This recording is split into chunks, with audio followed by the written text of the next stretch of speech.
The frozen Delaware River stretched before them like a silver mirror. In the pale dawn of December 26, 1776, General George Washington stood at the bow of the lead boat, his weathered face etched with determination that had carried him through months of devastating defeats.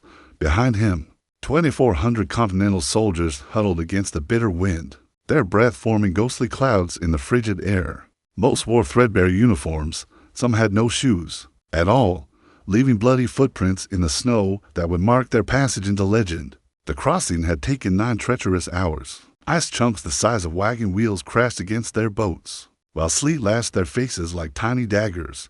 Washington's aide-de-camp, Lieutenant James Monroe, would later lose the fingers to frostbite, but none complained.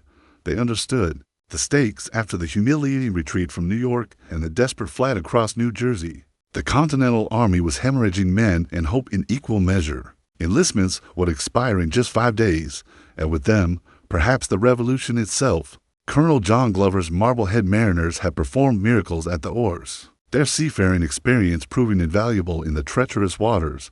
These Massachusetts fishermen had saved the Army before during the evacuation from Long Island, and now they were doing it again. As referenced in David Hackett Fisher's comprehensive study, Washington's Crossing, the Marbleheaders' expertise was crucial to the success of this desperate gamble. Hessian soldiers in Trenton, meanwhile, celebrated their Christmas victory with schnapps and warm fires. Colonel Johann Rall commanded nearly 1,500 professional troops, who had earned fearsome reputations in European wars. These weren't raw recruits like Washington's farmers and shopkeepers. They were veterans, who had helped Britain dominate European battlefields for decades. Rall himself dismissed American fighting capabilities, reportedly declaring that these rebels would never dare attack his fortified positions. The Hessians had good reason for confidence. They had witnessed the Americans' panicked retreat across New Jersey, abandoning supplies and artillery in their haste to escape British pursuit. General William Howe's forces had seemed unstoppable, crushing American resistance at every turn. Many Continental officers had already resigned their commissions, convinced the cause was lost. But Washington possessed something his enemies underestimated, an unshakable belief that liberty was worth any sacrifice. As his boots touched New Jersey soil that bitter morning, he was already thinking beyond Trenton to the next crucial objective. Princeton lay just 12 miles northeast, where British forces under Lieutenant Colonel Charles Mawhood had established another stronghold.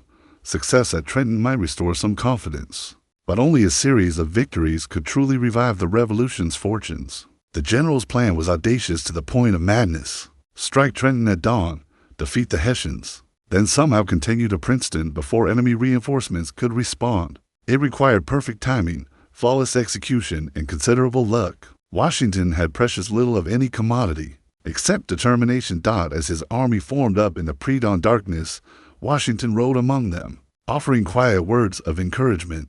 These men had followed him through defeat after defeat, their loyalty tested by cold, hunger, and constant retreat. Now he asked them to march 18 miles through a blizzard to attack professional soldiers in prepared positions. It should have been impossible, but something in Washington's bearing convinced them it was merely difficult. The storm that had made their river crossing so perilous now became their greatest ally. Snow fell in thick curtains, muffling the sound of 2,400 pairs of boots tramping through the frozen countryside. Washington divided his force into 2 columns, with General Nathanael Greene commanding the northern route while General John Sullivan led the southern approach. The plan required both forces to attack simultaneously at 8 o'clock, just as dawn broke over Trenton's cobblestone streets. Greene's column included Captain Alexander Hamilton's battery, the young artillery, officers' cannons dragged through snow drifts by horses whose hooves slipped on the icy roads. At just 21 years old, Hamilton had already proven himself in combat, and his guns would prove crucial in the coming fight.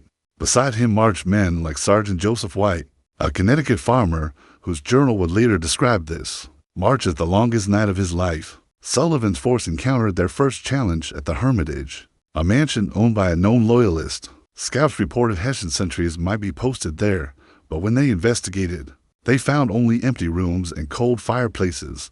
The enemy remained unaware of their approach. Fortune, it seemed, was finally favoring the Americans. In Trenton, Colonel Rall was dealing with his own problems. Reports had reached him of American activity across the river, but he dismissed them as scouting parties or small raiding forces. His officers had grown comfortable in their winter quarters, requisitioning the finest houses and enjoying the hospitality of loyalist families. The Hessian soldiers, meanwhile, had celebrated Christmas with considerable enthusiasm, consuming quantities of alcohol that left many struggling with severe headaches. On this gray morning, the first shots rang out at approximately 8 o'clock. Just as Washington had planned, American sentries encountered Hessian pickets at the northern edge of town, and musket fire crackled through the snowy air. Captain William Washington, the general's cousin, led a cavalry charge that scattered the enemy outposts, while Captain James Monroe's infantry rushed forward. To secure the crucial intersection of King and Queen Streets, Rawl emerged from his headquarters still partially dressed, his uniform hastily thrown over his night clothes. The professional soldier in him quickly assessed the situation, recognizing immediately that this was no mere raid. These Americans were attacking in force, with artillery support and coordinated movements that suggested serious military planning. He began shouting orders in German, trying to rally his confused men who were stumbling from their quarters. Into a nightmare of musket fire and cannon smoke, Hamilton's battery wheeled into position at the head of King Street, their cannons loaded with grape shot that would turn the narrow thoroughfare into a killing field. The young captain personally sighted each piece, his mathematical precision making every shot count. When Hessian soldiers attempted to form defensive lines, Hamilton's guns tore through their ranks with devastating effect. The psychological impact proved as important as the physical damage. These professional soldiers had never faced artillery handled with such skill by American crews. European warfare typically involved elaborate positioning and formal exchanges of fire. But Washington's men were fighting with desperate improvisation that confused and demoralized their enemies.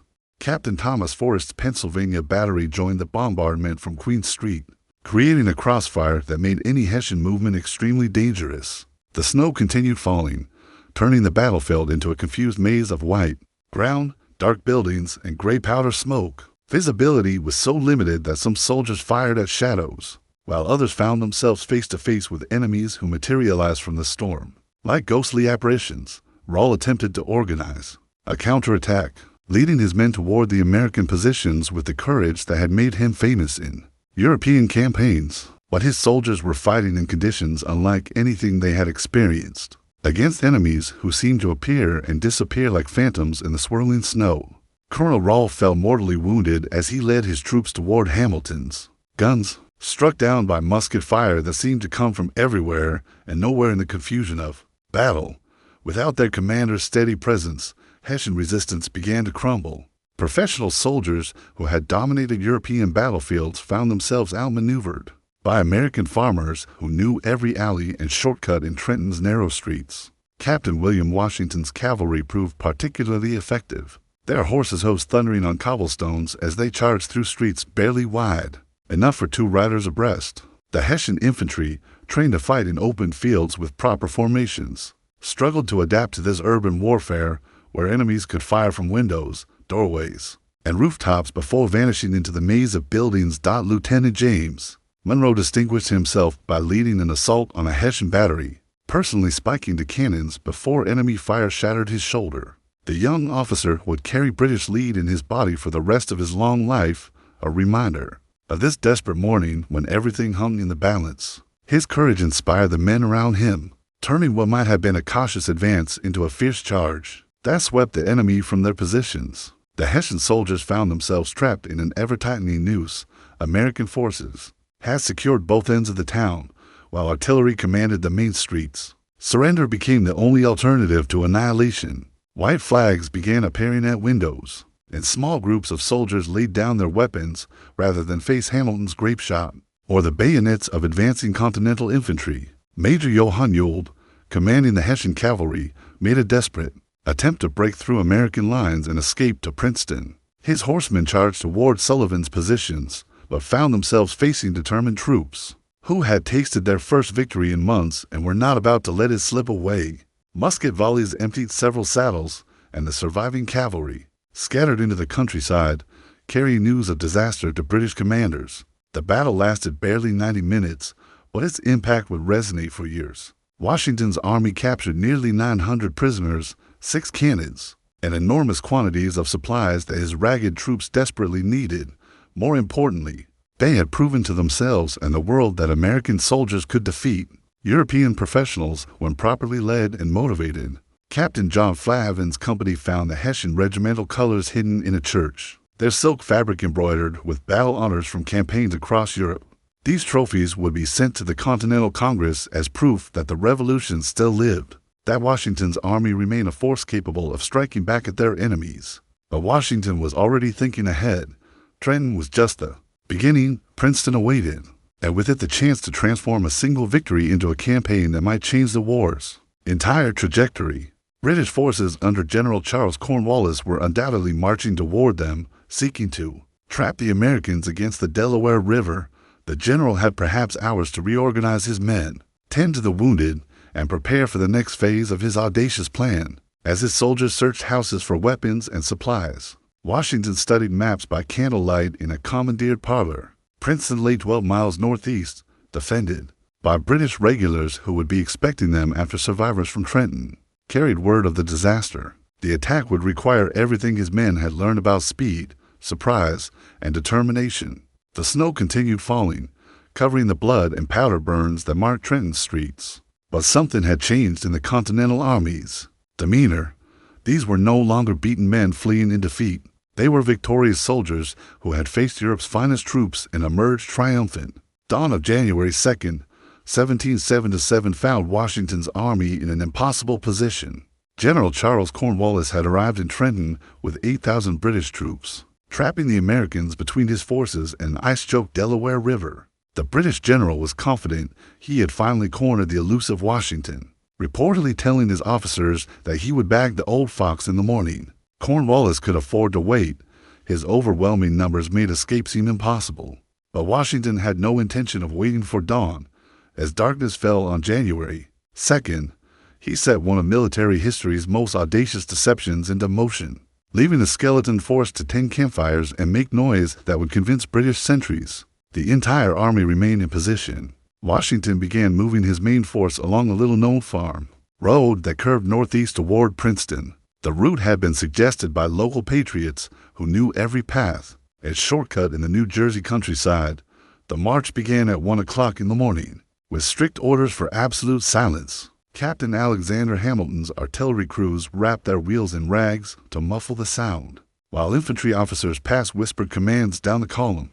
2,400 men moved like ghosts through the frozen landscape, their breath forming clouds that dissipated quickly in the bitter air. Many soldiers had wrapped their feet in rags since they lacked proper boots, leaving bloody traces on the snow-covered road. Lieutenant Colonel John Haslett led the Delaware Regiment in the vanguard, his men serving as scouts and skirmishers. These soldiers had fought at Trenton and tasted victory for the first time in months. Their confidence was infectious, spreading through the ranks as they marched toward what they hoped would be another triumph. Haslett himself was a veteran of frontier warfare, his experience invaluable in navigating the treacherous terrain. The temperature dropped steadily as the night progressed, and by dawn approached 10 degrees below freezing. Ice formed on musket barrels and artillery pieces, while soldiers stamped their feet during brief rest stops to maintain circulation.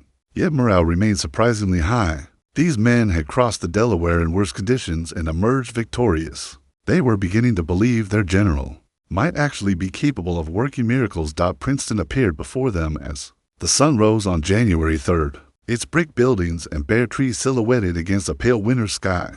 The town hosted approximately 600 British soldiers, under Lieutenant Colonel Charles Mawhood, professional troops who garrisoned Nassau, Hull, and several other strategic buildings. Unlike the surprised Hessians at Trenton, these men had received warning of American movements and were preparing defensive positions. Washington divided his force for the attack, sending General Hugh Mercer with 350 men to secure a crucial bridge while the main army approached from the south. The plan required precise timing and coordination, exactly the kind of complex maneuver that raw troops typically bungled. But these were no longer raw troops. They were veterans of Trenton who had learned to trust their officers and believe in their cause. Mercer's column encountered the first British resistance at the Stony Brook Bridge, where Mawhood had posted sentries to watch for American approaches. Musket fire crackled across the frozen stream as redcoats and Continentals engaged in a fierce skirmish that would determine the battle's opening phase.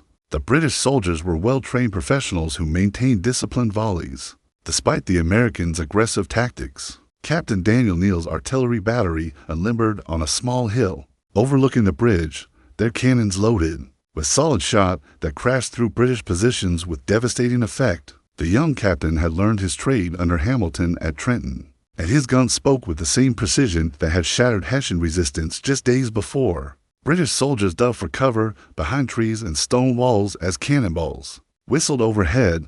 The sound of gunfire carried clearly in the cold air, alerting Mahood to the American presence. The British commander immediately recognized this was no mere raiding party. Washington was attacking in force, with artillery, support, and coordinated movements that suggested serious military planning. He began organizing his defenses while dispatching urgent messages to Cornwallis and Trenton, though he doubted help would arrive in time. General Hugh Mercer led his men across Stony Brook with the determination of a veteran who had served under Washington since the war's beginning.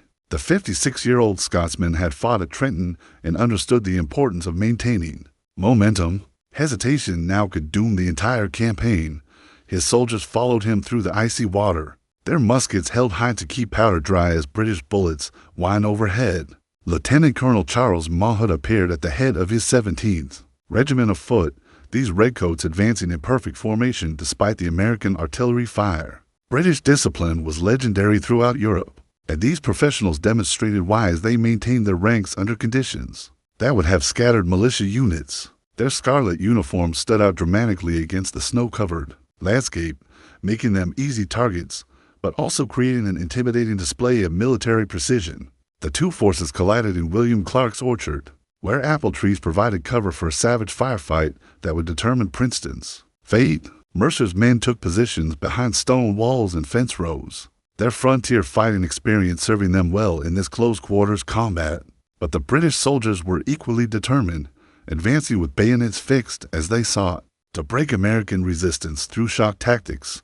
Mercer fell mortally wounded as he rallied his men against a British bayonet charge. The general struck down by multiple wounds that left him dying beneath an apple tree. His soldiers began wavering as they saw their beloved commander collapse, and for a moment it seemed the entire American left wing might break. British officers sensed victory and pressed their advantage, ordering their men forward in a charge that drove some Continental units back toward the main road. Captain Daniel Neal's artillery battery found itself in desperate straits as British infantry closed in on their position. The young captain ordered his men to load with grape shot and fire at point-blank range, turning their cannons into giant shotguns that swept the approaching redcoats. With devastating effect, the thunderous discharge temporarily scattered the enemy advance, but Neal's crews were too exposed to maintain their position much longer. Washington himself appeared at this crucial moment, riding directly into the melee with a courage that bordered on recklessness. The general positioned himself between his retreating men and the advancing British,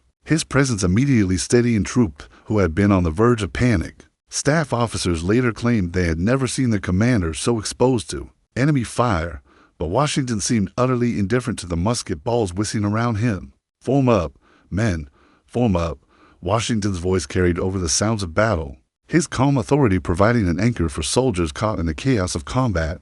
Continental troops who had been falling back suddenly stopped and turned, their confidence restored by seeing their general sharing their dangers. This was the moment when Washington's legend truly began, forged in the heat of battle as he personally rallied troops. Under enemy fire, Captain Hamilton's battery wheeled into position on Washington's right, their cannons loaded and ready to support the infantry assault.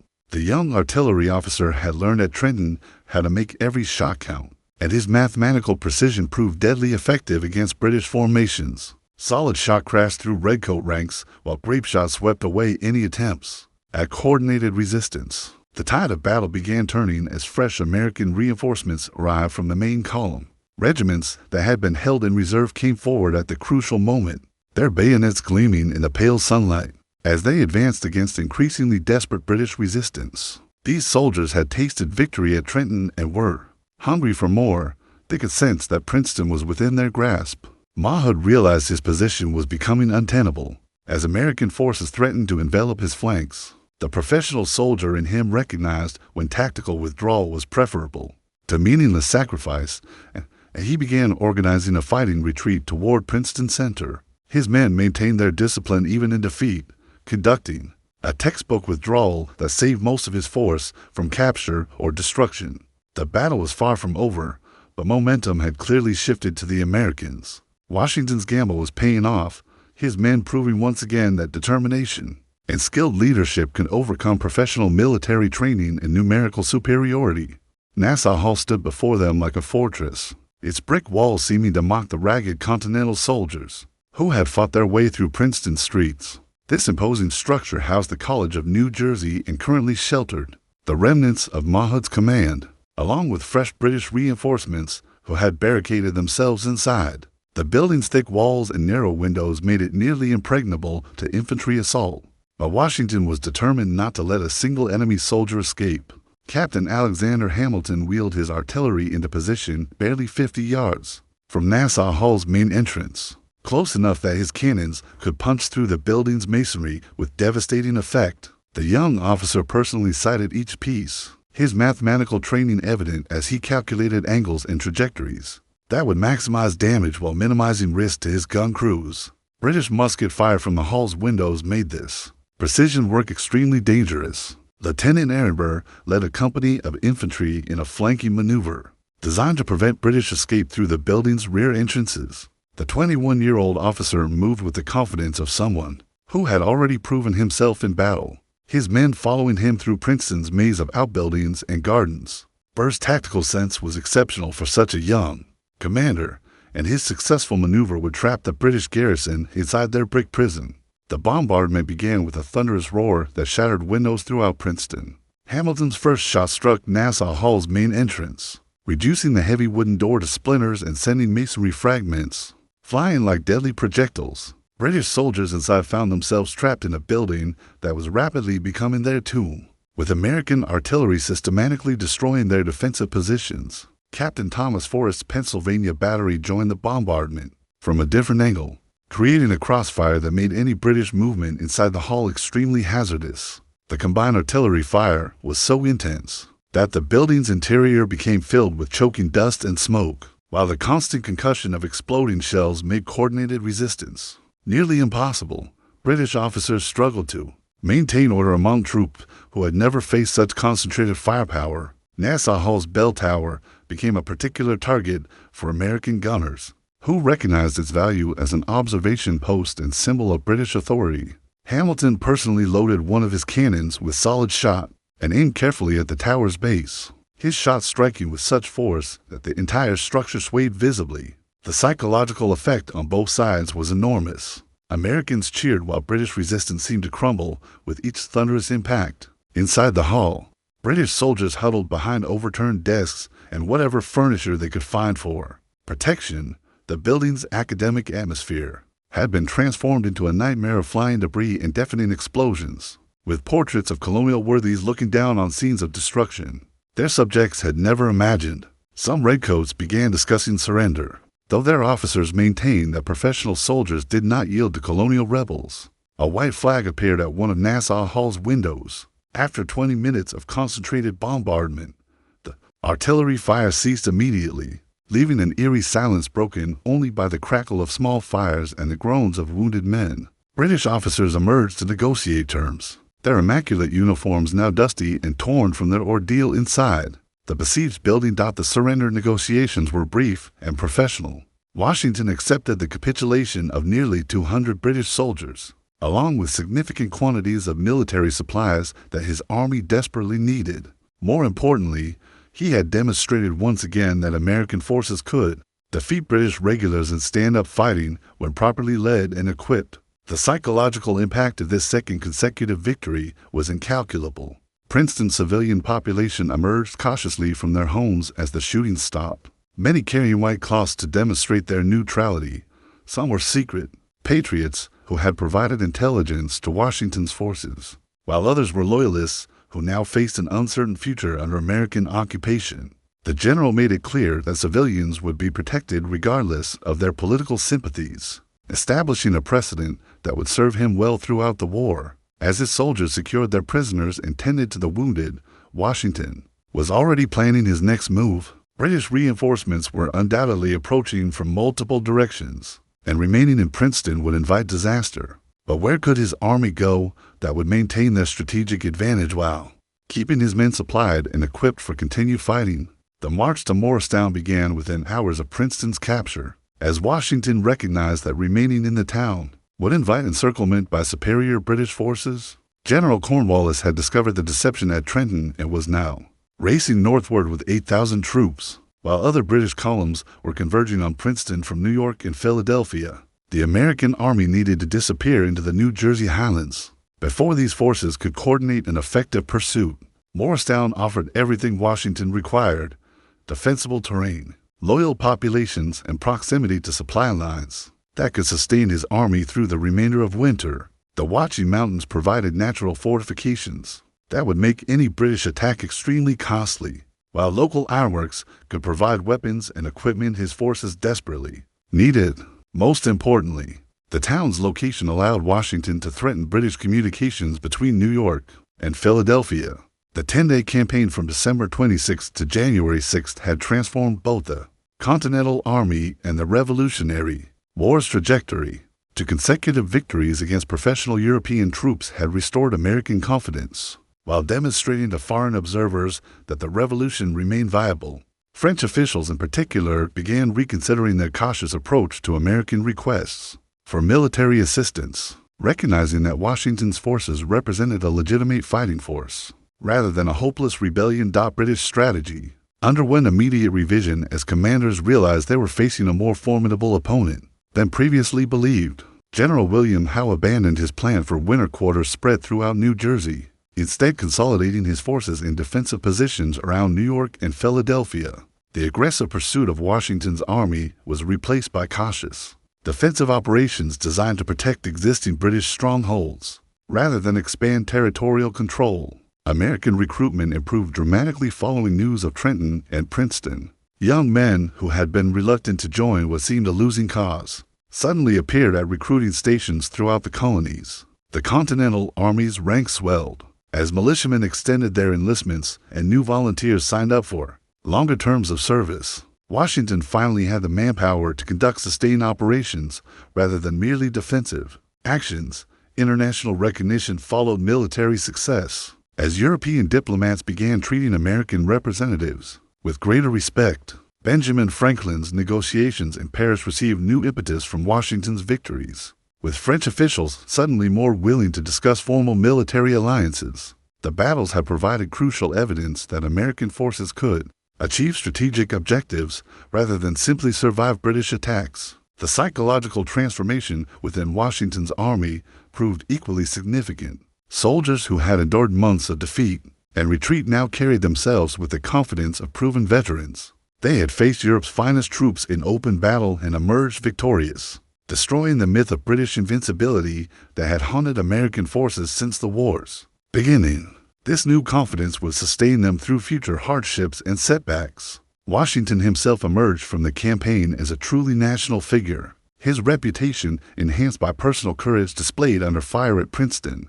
Stories of the general rallying troops while exposed to enemy muskets spread throughout the colonies, establishing him as both a skilled commander and inspirational leader. His willingness to share his soldiers' dangers has cemented their loyalty in ways that formal orders never could have achieved. The strategic situation in New Jersey shifted permanently. Following these victories, British forces that had seemed poised to crush the revolution found themselves confined to defensive positions, while American units controlled most of the state's interior. Washington's army had not only survived its darkest hour, but had seized the initiative in a campaign that demonstrated the war's ultimate outcome remained very much in doubt. As winter deepened and both armies settled into their respective quarters, thoughtful observers recognized that something fundamental had changed. The ragged colonials, who had crossed the Delaware in a desperate gamble, had evolved into a professional force capable of defeating European regulars. The revolution that had seemed nearly extinct on Christmas Day 1776 was now burning brighter than ever, its flames kindled by courage, determination, and inspired leadership during 10 crucial days that changed the course of American history.